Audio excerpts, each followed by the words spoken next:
All of the dirt, all of the shame now. Turn the fucking music on.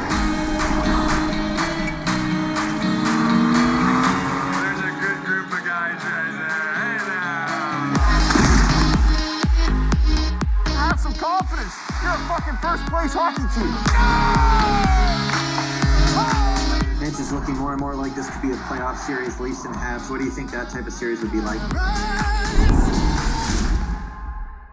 Welcome back to the Buds in the Box YouTube channel. Today we are going to be doing a review of the Leafs All or Nothing documentary that is premiering on Amazon Prime.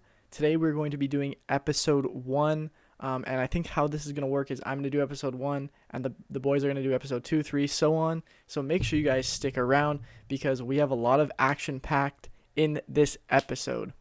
Now to start off with the first episode, a lot of it is just introductions and getting into the season, explaining what went on with the COVID protocols and stuff like that, how they only have to play 56 games.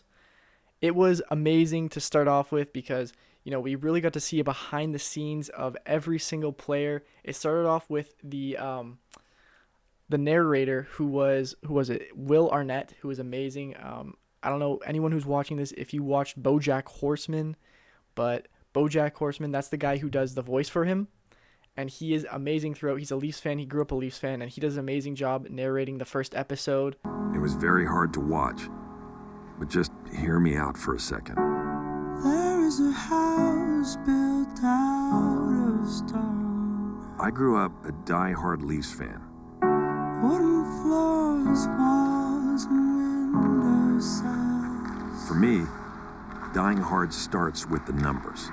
Then in the beginning of the first episode, they started the player introductions. They did 3 main brackets of introductions. They did the star players. So they started off with Matthews, Marner, Nylander, Tavares as the stars, and then they basically brought in the veterans. So they had Joe Thornton, Wayne Simmons, and the last one was Bogosian. To finish off the player introductions, they introduced the coaches. So Sheldon Keefe, they introduced the GM, which was Kyle Dubas, and then and Shanahan.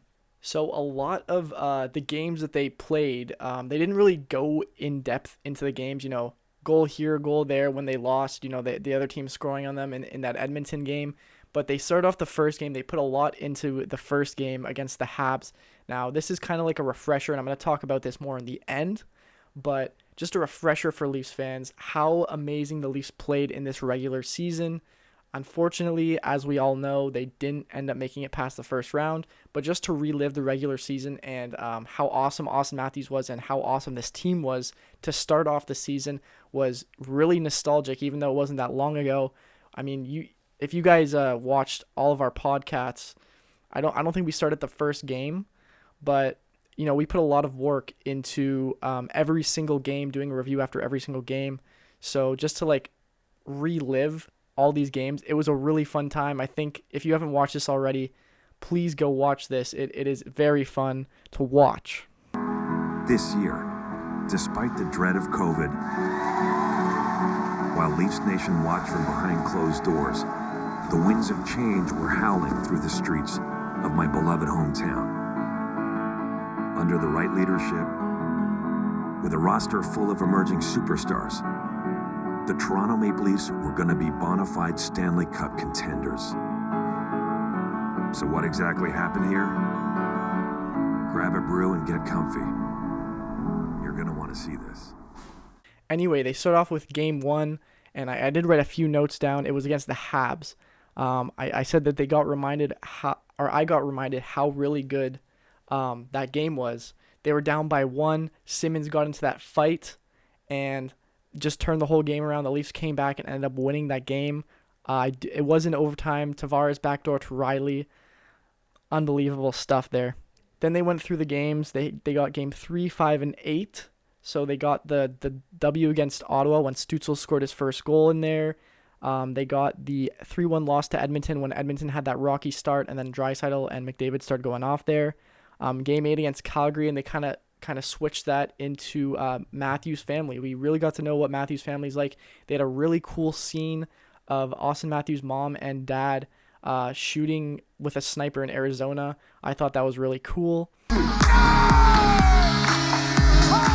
Vince is looking more. And it transitioned really well into the next game because Austin Matthews put on a performance against Edmonton that next time. They got the win 4-3 in Edmonton. And it was just amazing to watch Austin Matthews' parents' reaction to that game. And they also relived that first game where Matthews played against Ottawa in his first ever game when he scored 4 goals. And his family was just so excited. They interviewed them for that game.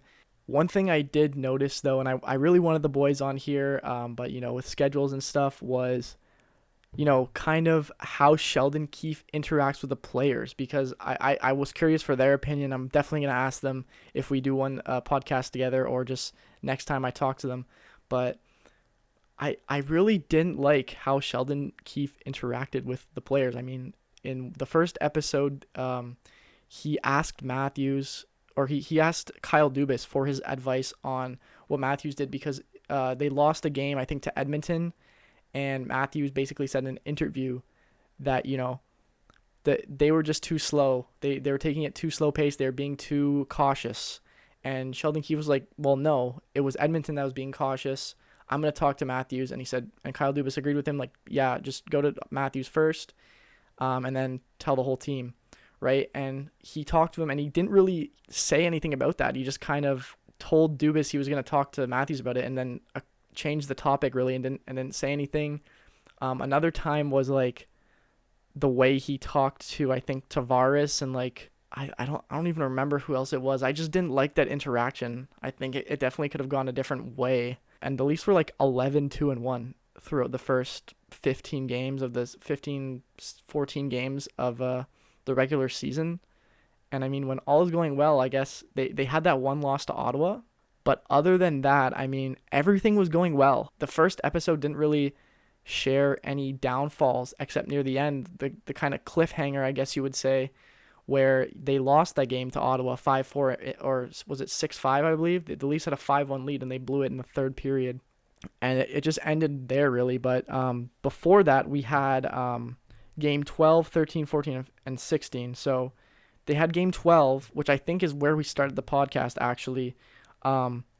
It was where Holtby played against Toronto, and he got really pissed off, and they won like 5 or 6-0. I remember that game pretty clearly.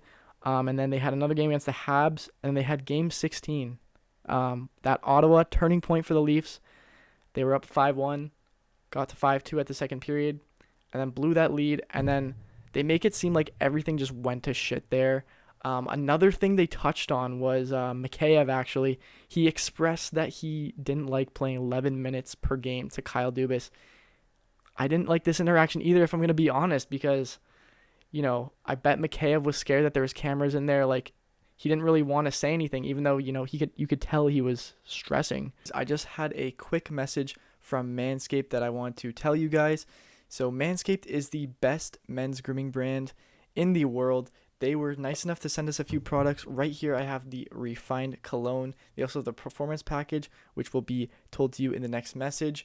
But they also sent us the Lawnmower 4.0, which is the best razor. Guys, we're all in university. We use the Manscaped Refined Cologne. It is amazing. You guys have to try it. So make sure you guys are going to manscaped.com, and I will let the rest of the ad read go out. Autumn is in the air. The pumpkins are in the patch. And our friends at Manscaped are here to make sure you don't carve your pant pumpkins when you're grooming, if you know what I'm saying. Make sure you're keeping things fresh this fall with the leaders in male grooming and their brand new 4th generation performance package. Boys, get ready for a cuffing season like no other. Ready to take the leap into fall with Manscaped? Join the 2 million men worldwide using Manscaped by going to manscaped.com for 20% off plus free shipping with code BUDS20. Because he was only getting 11 minutes. And I mean, we all know he can't finish, but he still does stuff on the ice that is positive. And Dubas said that, but he said, you're on the first place team in the NHL, because at least we're at the time, and you're a key player. I don't care how many points you get. I like that part. I think he wanted to hear that it doesn't matter how many points you get as long as you produce defensively and keep the energy on the team up. But I think he kind of lied to him, because I wouldn't say Mikheyev is a key player They didn't even put him in the star introduction. So I don't know. They did another few introductions and stuff to a lot of players. I really like the Sheldon Keefe and Dubas introduction, and how they basically said like all of his hirees and players that he gets are from Sioux. They kind of brushed by that a little bit, but I really like that. Overall, this episode was really amazing. It was amazing to relive the season, regardless of knowing the outcome that, they didn't.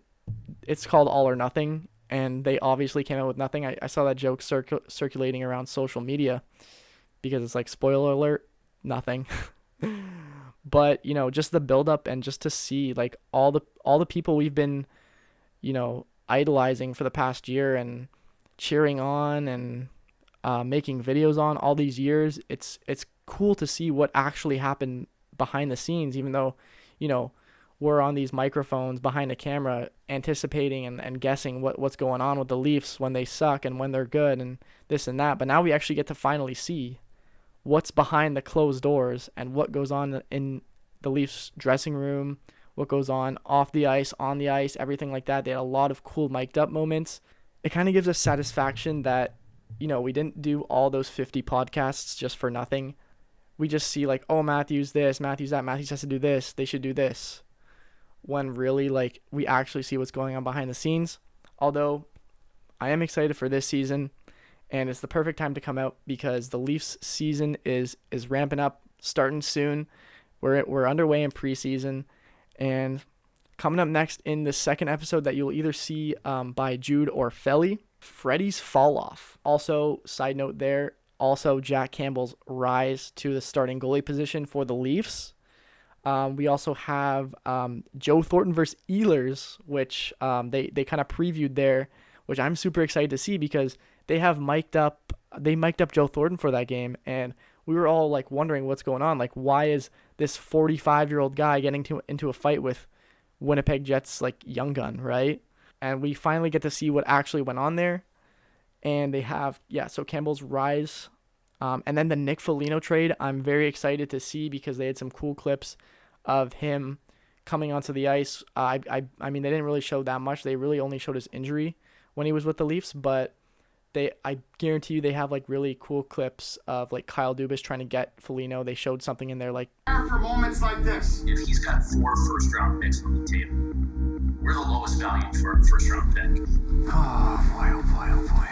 they said like your first round pick is worth nothing, so give it to us. And then he's like, shit, like stuff like that. So I'm very curious to see how all of that went down, because that was a big mystery regarding like why we would give up a first round pick for this guy when that's not what we needed.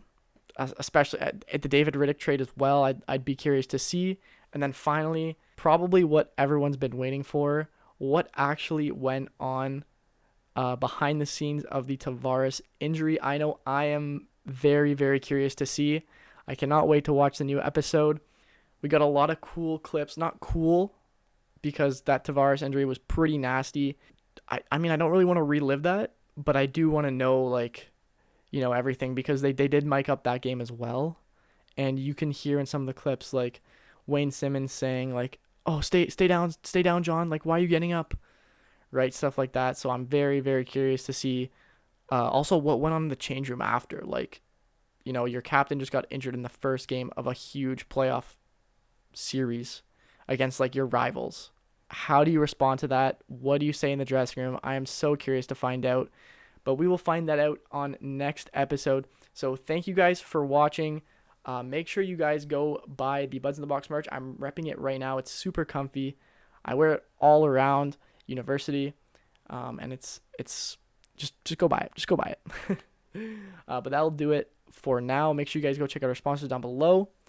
And by the time you're seeing this, I think the second episode, like, all the episodes are released, but we're going to release episode one by one, doing a review on each episode. Otherwise, we'd probably be here all day. So thank you guys for watching. Make sure you hit that like button. Make sure you hit that subscribe button. And we will see you guys next time. This has been the Buds in the Box YouTube channel. Bye for now.